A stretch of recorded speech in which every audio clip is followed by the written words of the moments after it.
Welcome to The Explainer. Every single piece of software, from the apps on your phone to these massive financial systems, is built on just a handful of simple ideas. Today, we're cracking open the Java Toolkit to look at the three most fundamental of them all.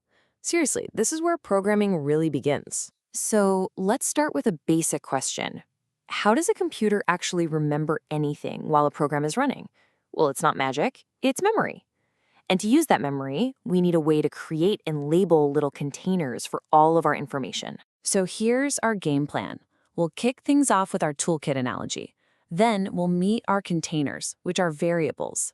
We'll see how to label them with data types, then grab our tools, the operators, and finally, we'll go over some of the essential workshop rules to keep everything running smoothly. Okay, let's frame this whole journey with a simple idea. Just imagine you're in a workshop. Variables, those are your empty boxes, your containers. Data types, they're the labels you slap on those boxes, telling you what's actually allowed to go inside. And operators, well, those are the tools you use to work with whatever's in the boxes. All right, let's dive into those containers first. In the world of Java, we call them variables, and they are the absolute most basic way we have to store information in a program. Think of it like this. When you create a variable, you're basically tapping the computer on the shoulder and saying, hey, save a little chunk of memory for me, would you? And you give that spot a name so you can easily find it and use whatever you stored there later on. So you can think of creating a variable as a two-step dance. First, there's declaration. That's where you create the labeled container. Here, we're making a box called myNumber, and we're saying it can only hold integers. The second step is assignment. That's when you actually put a value, in this case the number 5, into that box. Now, here's the thing. While you can do it in two separate steps, in the real world, you'll almost always combine them into one single, efficient line of code. It's just cleaner and way less prone to errors. This act of declaring a variable and giving it its very first value all at once, that has a name. It's called initialization. And hey, Java's got a pretty cool shortcut for this. Since Java 10, we can use the keyword var. This is basically you telling the compiler, hey, you're smart, you figure it out. The compiler looks at the value you're giving it, in this case the text hello Java, and it correctly deduces or infers that the variable's type must be a string. Pretty slick. So we've got our containers. Now we need to really understand the different kinds of labels they can have. These labels in Java are called data types, and they define exactly what kind of information each and every variable is allowed to hold. So this shows the 8 fundamental building blocks for data in Java. We call them primitive types. But don't just see it as a list. Think of it as a series of choices. For simple logic, you've got Boolean, true or false. For a single letter or symbol, you use char. But look at the numbers. You've got byte, short, int, and long. Why so many? Well, it's a trade-off. Using a byte saves memory, but it can only hold a pretty small number. If you need to count into the billions, you're going to need an int or maybe even a long, which of course use more memory.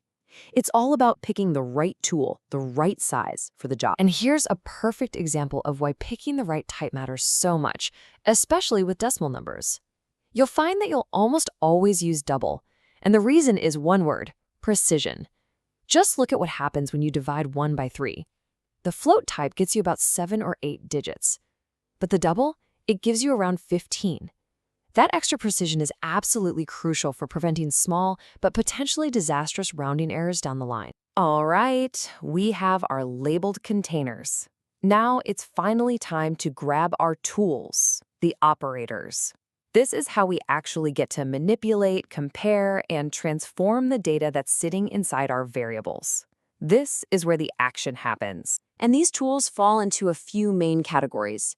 You've got your arithmetic operators, that's your basic math. You've got assignment operators for putting values into variables. Then there are relational and logical operators, which are all about asking questions and making decisions, like checking if two things are equal. And finally, the increment and decrement operators, which are just a super handy shorthand for counting up or down by 1. Okay, check this out.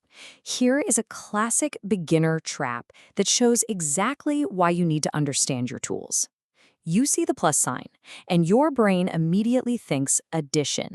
But when Java sees a string of text on the left, it treats every following plus sign as a command to join, or what we call concatenate. So it joins result with 5 to get result 5. And then it joins that with 2, giving you result 52. Not what we wanted at all. But, aha, here's the elegant solution. By adding parentheses, we use another tool to change the order of operations. The parentheses tell Java, hey, do this part first. So it calculates 5 plus 2 to get 7.